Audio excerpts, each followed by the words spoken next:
Salut à tous, bienvenue sur le coin du ring pour la preview et les pronostics de Elimination Chamber qui aura lieu samedi.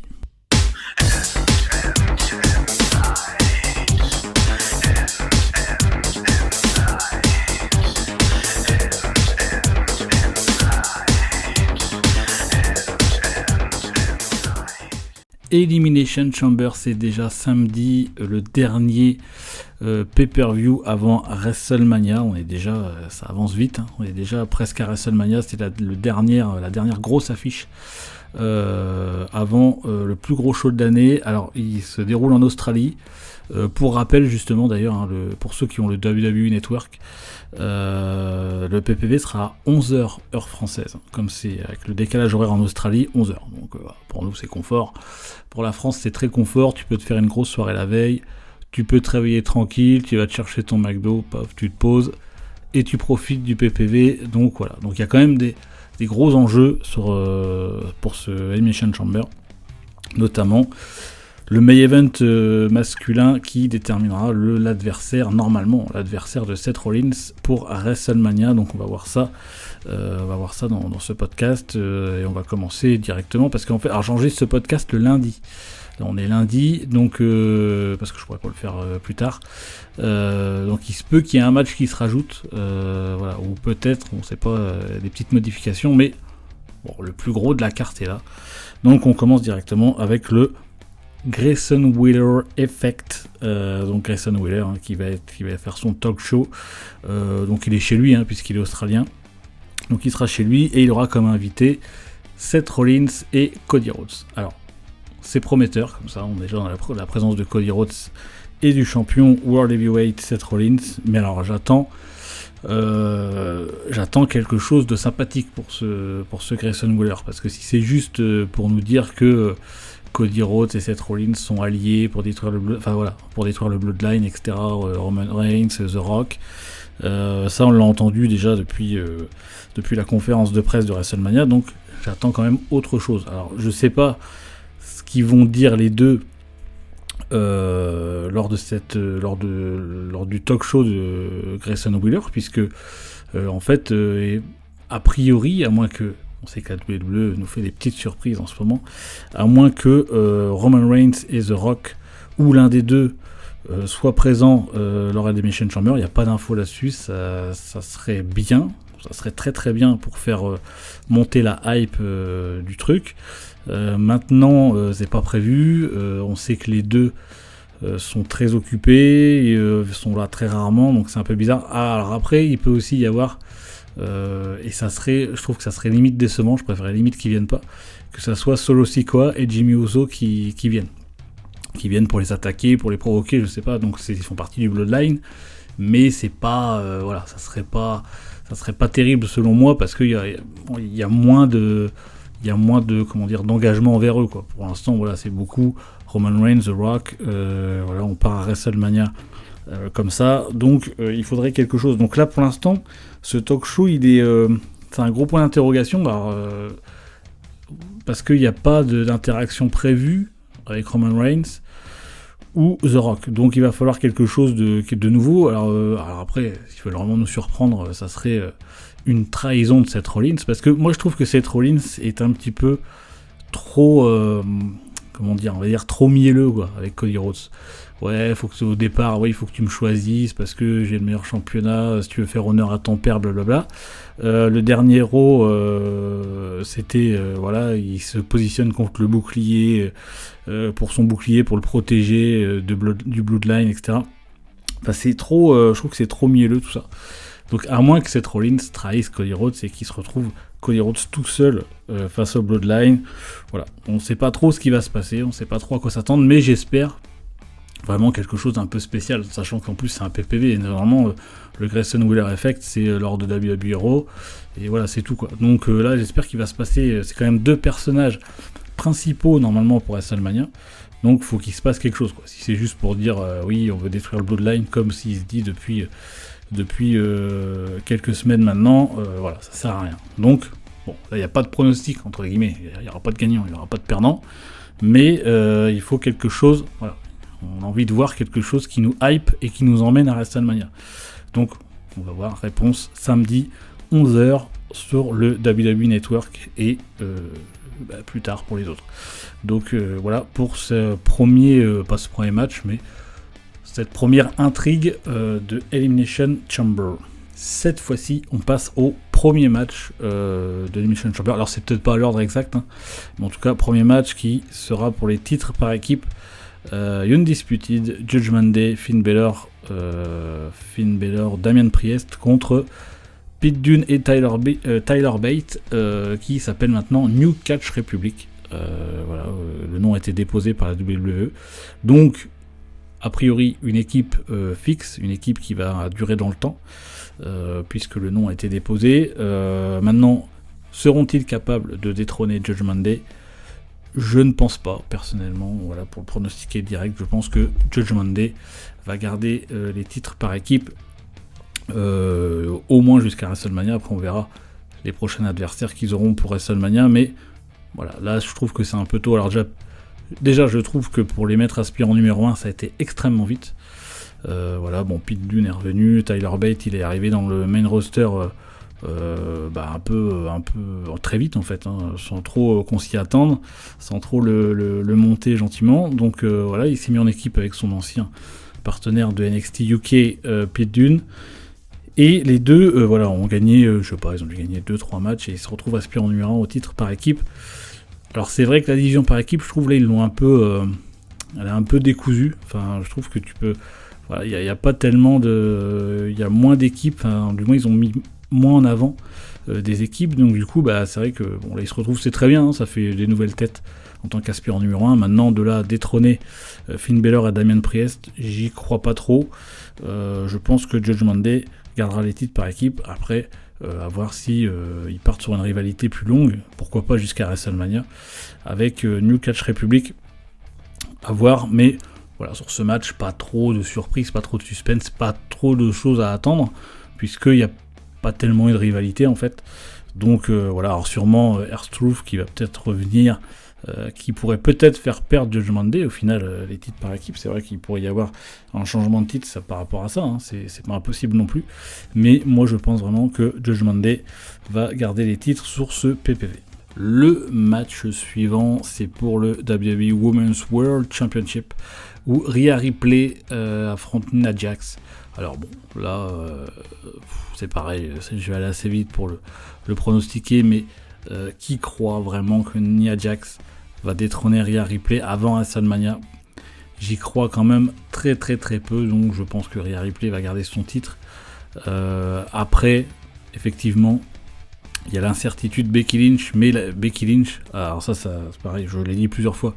D'ailleurs, vous pouvez aller écouter le Compte de 3, l'autre podcast qui je vous raconte les 3 choses que j'ai aimées dans la semaine et les 3 choses que j'ai moins aimées lors des WWE Raw et SmackDown. Et je l'ai dit dans ce podcast où ça m'agace un petit peu depuis la conférence de presse de WrestleMania où Becky Lynch se positionne directement en tant que adversaire potentiel, même limite adversaire déjà officiel de Rhea Ripley pour WrestleMania.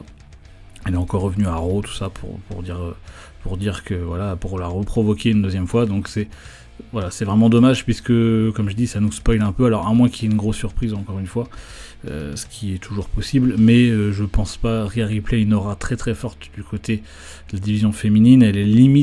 Elle s'est imposée limite d'elle-même en fait par rapport à sa gimmick comme la leader de Judgment Day. À la base c'était plutôt Finn Balor et en fait elle s'est imposée limite d'elle-même. Donc je serais très très surpris qu'elle perde le titre sur ce PPV à Elimination Chamber. Pourquoi pas, et ça pourrait être plutôt bien, et là on partirait peut-être sur un triple threat match pour WrestleMania. Pourquoi pas une intervention de Becky Lynch qui mettrait qu'il n'y aurait pas de vainqueur sur ce match, donc Rhea Ripley garderait son titre, et donc il y a une disqualification. Pourquoi pas aussi Nia Jax qui pète les plombs, parce qu'on voit que elle est un peu construite comme ça, où c'est un peu la nana indestructible, et le fait qu'elle n'arrive pas à venir à bout de Rhea Ripley, pourquoi pas prendre une chaise et puis la frapper avec une chaise qui fait qu'elle serait disqualifiée. Donc ça décrédibilise pas Rhea Ripley ni Nia Jax. Par contre, ça veut dire que l'histoire entre les deux ne serait pas finie. Et pour WrestleMania, on partirait, et c'est peut-être ce qui s'oriente, pour ce qu'on a vu à Raw, que les trois se sont un peu battus, etc. Donc c'est ce qui s'oriente un petit peu, on part plus sur un three-way pour l'instant, pour WrestleMania, à condition que, évidemment, et je viendrai tout à l'heure, à condition que Becky Lynch remporte l'Elimination Chamber. Mais voilà, pour ce match, ça serait plutôt bien qu'il n'y ait peut-être pas de vainqueur, en fait. Alors après, c'est vrai que Nia Jax, je suis pas un fan absolu de Nia Jax, donc, mais ça serait un peu brutal de finir la rivalité, je trouve, sur ce match-là, l'Elimination Chamber, sachant que Nia Jax est revenu pareil il y a très peu de temps, il la construit quand même comme une nana assez forte, limite indestructible, la big girls de la division. Donc si Rhea Ripley là-bas, là, et puis ensuite sur WrestleMania, ça part que sur Rhea Ripley, Becky Lynch ou la future vainqueur de l'Elimination Chamber, ça serait un petit peu bizarre. À moins que, et là on y reviendra, je vais y passer tout à l'heure sur ce match, à moins que donc Rhea Ripley la batte, et qu'en fait le Chamber, ça soit quelqu'un d'autre qui remporte l'Elimination Chamber, et que Becky Lynch parte sur Nia Jax à WrestleMania. Ce qui est possible aussi, et ce qui serait plutôt bien. Moi, c'est vraiment ce que je souhaite. Maintenant, à voir ce que ça va donner, mais sur ce match, en tout cas, je ne vois pas de changement de titre sur ce PPV. Et justement, on passe à l'Elimination Chamber féminin. Donc, 6 participantes. Alors, comme je vous ai dit, j'enregistre le lundi avant le dernier WWE Raw, avant le PPV. Donc, il manque une personne. Donc, ça sera soit Shayna Baszler, soit Michin, soit Zoey Stark, soit Zelina Vega ou Alba Fire. Alors en fait, en gros, on a repris toutes les perdantes des matchs de qualif et on les remet dans sûrement un fatal 5-way. Et la gagnante sera la dernière participante du Chamber. Bon, alors bon, déjà je vous le dis, la dernière participante, c'est non. Voilà, comme dirait Julien Lepers, c'est non. C'est non. Ça sera pas elle qui va gagner. Je vois aucune des 5 participantes gagner. Je pense que c'est peut-être soit Zelina Vega, soit Zoey Stark qui va intégrer le Chamber en dernière. Mais en tout cas, ce sera pas elle qui va gagner, donc direct, ça c'est mort. Ensuite, comme je le disais tout à l'heure, Becky Lynch ultra favori, évidemment, puisqu'elle se positionne comme la challenger potentielle de Rhea Ripley depuis quelques semaines, mais parce que je trouve que c'est hyper lisible, donc je suspecte quand même que la WWE nous prépare une surprise justement qu'on ne voit pas venir. Et moi j'aurais plus tendance à dire juste avant déjà Naomi, bon j'y crois pas, voilà je vous le dis, Naomi j'y crois pas. Tiffany Stratton, je pense, si elle continue, très grand avenir à la WWE. In-ring c'est très bien ce qu'elle fait, elle a un sacré physique, elle est grande et tout, et puis c'est une belle nana, on va pas se mentir, donc franchement elle a à peu près tous les codes pour être une grosse star à la WWE si elle continue. Je pense qu'elle est très jeune, donc elle est déjà dans le Chamber, ce qui est quand même très bien, mais bon je la vois pas gagner pour l'instant. Bianca Belair pourrait faire partie des favoris, c'est vrai que c'est aussi une sacrée performeuse, mais pour ce WrestleMania je la vois pas dans ce main event. Donc pour moi ça joue entre Liv Morgan et Becky Lynch. Alors comme je disais, Becky Lynch se positionne, mais je soupçonne la WWE de nous créer la surprise avec une victoire de Liv Morgan. D'ailleurs je vais parier même Liv Morgan sur ce Chamber, même si j'espère vraiment que Becky Lynch ne gagnera pas, c'est trop lisible, elle a déjà eu trop d'opportunités dans les main events de WrestleMania, donc voilà, je préfère que ce soit Liv Morgan, d'autant plus que je trouve quand même bizarre que depuis son retour, Liv Morgan fasse aucune mention ou ne vienne pas provoquer Rhea Ripley, parce que si on se rappelle dans la storyline, c'est quand même à cause de Rhea Ripley si Liv Morgan était absente pour blessure, etc. Dans la storyline, c'est ça. Donc, comme c'est Rhea Ripley qui l'a blessée, elle aurait pu dire maintenant je vais me venger, pour me venger, je vais prendre ton titre à WrestleMania sur la plus grande scène du monde, etc. Il n'y a eu aucune mention de ça. Elle est revenue normale, sans trop se friter avec quelqu'un en particulier. Donc, voilà, je soupçonne quand même cette petite chose-là, et comme je le disais tout à l'heure, peut-être plus Nia Jax qui partirait en rivalité avec Becky Lynch, peut-être qu'il y en a une qui va faire perdre l'autre justement, je sais pas, mais je vois plus les choses comme ça, ou alors ça sera un fatal 4-way avec Nia Jax, Liv Morgan et Becky Lynch, mais En tout cas pour ce Chamber, moi je m'enlève Morgan parce que je pourrais pas, je comprendrais pas que ça soit Becky Lynch. C'est vraiment hyper lisible et comme je l'ai dit, elle a déjà eu beaucoup d'opportunités. Je pense que ça serait pas mal de laisser la place. Et Liv Morgan est de retour depuis le Rumble. Si on veut la remettre directement dans le main event, bah c'est l'occasion, quoi. C'est l'occasion de la remettre vraiment au top. Donc voilà, moi je vois ça, même si, encore une fois, un match Liv Morgan Rhea Ripley, on en reparlera plus tard si ça se passe, mais physiquement parlant, c'est vrai que Rhea Ripley est très impressionnante. Enfin, c'est quand même une nana assez grande et tout. Liv Morgan est quand même assez petite. Enfin, ça paraîtrait un peu déséquilibré, même in-ring. Je pense que niveau performance, Rhea Ripley est quand même meilleure que Liv Morgan. Mais bon, après voilà, pour les nanas, il faut que ça tourne. Donc, moi je pronostique quand même si juste avant ce podcast, j'aurais dit Becky Lynch. Et j'aurais été saoulé, je serais saoulé si c'est Becky Lynch qui gagne. Mais là, je viens de changer en fait. Au final, je viens de changer et je me dis que Liv Morgan peut gagner ce Elimination Chamber. Et enfin, le main event masculin, l'Elimination Chamber masculin, le gagnant affrontera Seth Rollins à WrestleMania, donc gros enjeu pour... en gros, c'est un des participants qui n'a pas réussi à gagner le Royal Rumble. Donc, moi je vous le dis déjà, j'ai pas dit que c'est lui qui allait gagner. Mais gros cœur sur Drew McIntyre, moi je veux qu'on lui donne cette chance maintenant. Alors j'espère qu'on va lui donner cette chance et en plus qu'il va gagner, quoi. Qu'il gagnera à WrestleMania. Voilà, moi je veux le voir détrôner le titre, sachant que si vous nous suivez sur les réseaux sociaux, si vous le faites pas, je vous encourage à le faire. Il y a beaucoup de news, etc. Sur TikTok, beaucoup de vidéos de Raw, des résumés, des promos sous-titrés en français, traduites en français. Sachant que, donc, on a vu que, visiblement, même si les deux, Drew McIntyre et la WWE, veulent aboutir à un accord, visiblement les deux veulent continuer leur association. Donc Drew McIntyre aimerait bien signer et la WWE veut le garder. Mais son contrat visiblement se termine après WrestleMania. Il devait se terminer avant, mais comme il a été blessé, il a été prolongé automatiquement un petit peu, quelques mois, le temps de sa blessure, etc.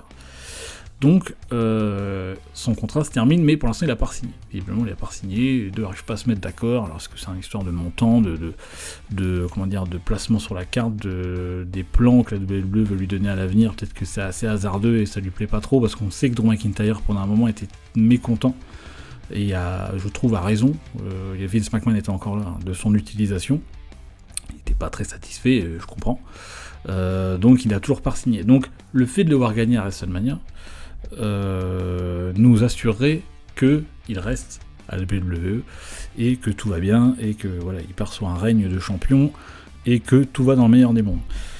Parce que s'il ne re-signe pas et s'il perd et qu'il ne signe pas un nouveau contrat, je trouve que c'est une énorme perte pour la WWE. Je trouve que Drew McIntyre aurait dû être champion avant. Il fait vraiment un super taf depuis déjà des mois et des mois, si ce n'est des années. Et je trouve qu'on lui donne pas vraiment ce qu'il mérite. Alors avant c'était compliqué, on sait, il n'y avait qu'un titre. Il a perdu contre Roman Reigns à Clash of the Castle. Voilà, c'était compliqué, il n'y avait qu'un titre principal. Maintenant il y en a deux, donc Seth Rollins est champion depuis un moment. Donc pourquoi pas lui donner cette chance à WrestleMania en plus. Donc ça serait mérité pour lui, je trouvais tout ça. Donc moi je suis vraiment derrière Drew McIntyre. Ça c'est clair et net. Je ne sais pas vous d'ailleurs, dites-moi, n'hésitez pas à réagir. J'ai oublié de le dire au départ, mais sur les réseaux sociaux comme d'habitude. Sur YouTube, dans les commentaires si vous voulez, mettez des pouces, etc. Il n'y a aucun souci. On va faire un par un. Kevin Owens. Alors Kevin Owens, très bon lutteur, etc. Il n'y a pas de souci. Il était en rivalité pour le titre US avec Logan Paul aussi, qui est dans le Chamber, mais je ne le vois pas gagner ce Chamber. Kevin Owens, pour moi, c'est non. Pas possible. Logan Paul, champion US, qui... Je pense qu'on verra une interaction entre Kevin Owens et Logan Paul, justement, par rapport à leur storyline. Mais je ne pense pas, ou alors ça serait une énorme surprise que la WWE il est déjà champion US, quoi. Donc c'est déjà très bien pour quelqu'un qui vient de l'extérieur du monde du catch, quoi, on va dire. Voilà, qui est très populaire et qui fait du super boulot. C'est vrai qu'il fait du super boulot.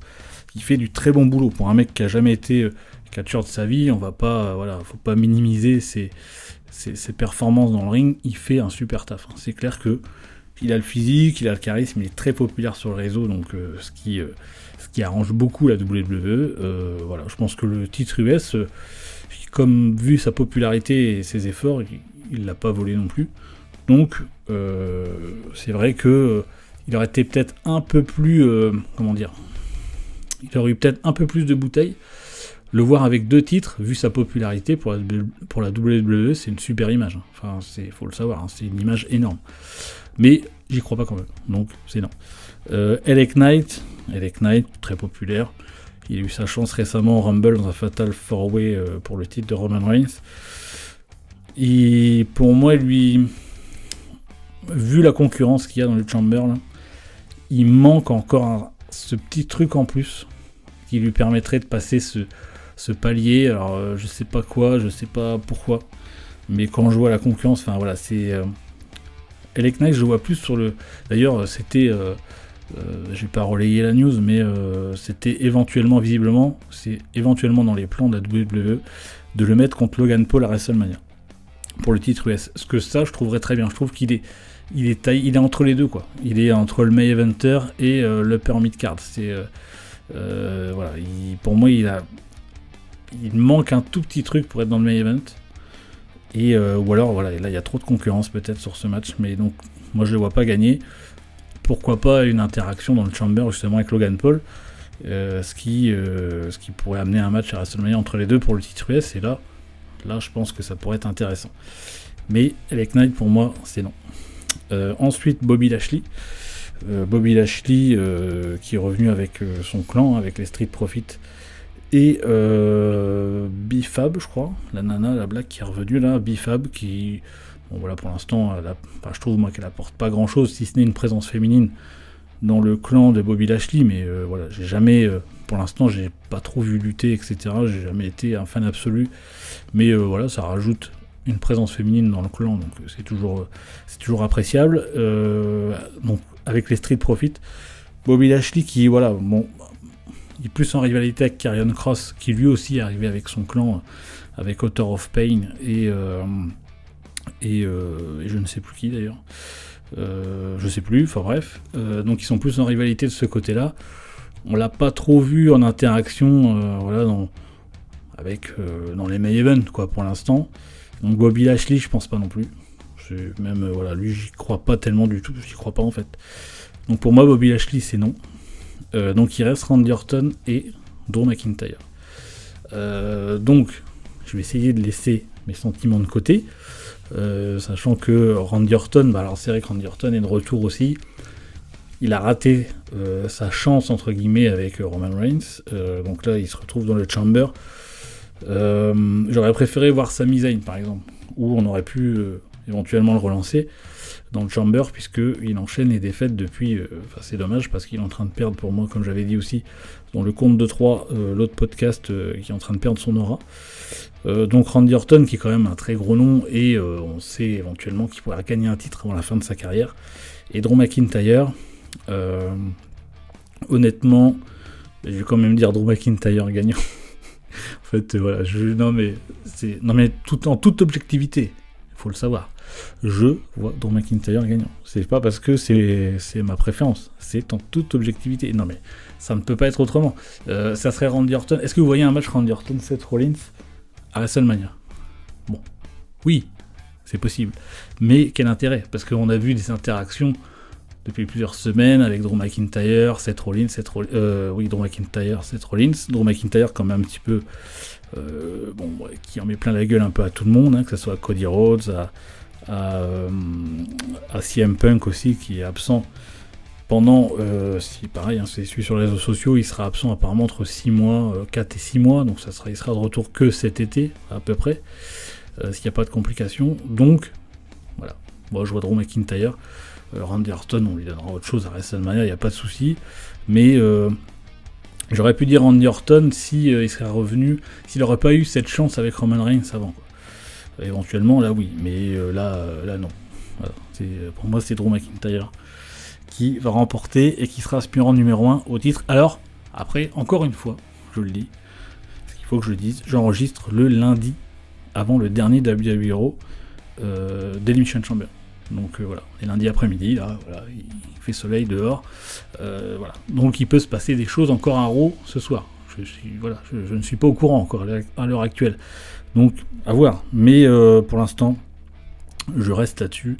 Et on partira sur un Drew McIntyre, Seth Rollins à WrestleMania, ce qui me va très bien, car à pronostiquer, ça sera une vraie galère. On aura un vrai suspense, puisque je suis pas du tout sûr que Seth Rollins perd le titre à WrestleMania, mais en même temps, si, admettons, c'est Drew McIntyre et qu'il ne gagne pas le titre, je me dirais, non, là, ça fait trop de défaites pour lui dans les main events, donc, mais on n'en est pas encore là, on verra dans les prochains pronostics, dans les prochains podcasts. N'hésitez pas à vous abonner pour le compte de 3 chaque semaine, à vous abonner sur YouTube, sur les réseaux sociaux, à nous suivre. Prenez soin de vous, les amis, et un putain de bisou.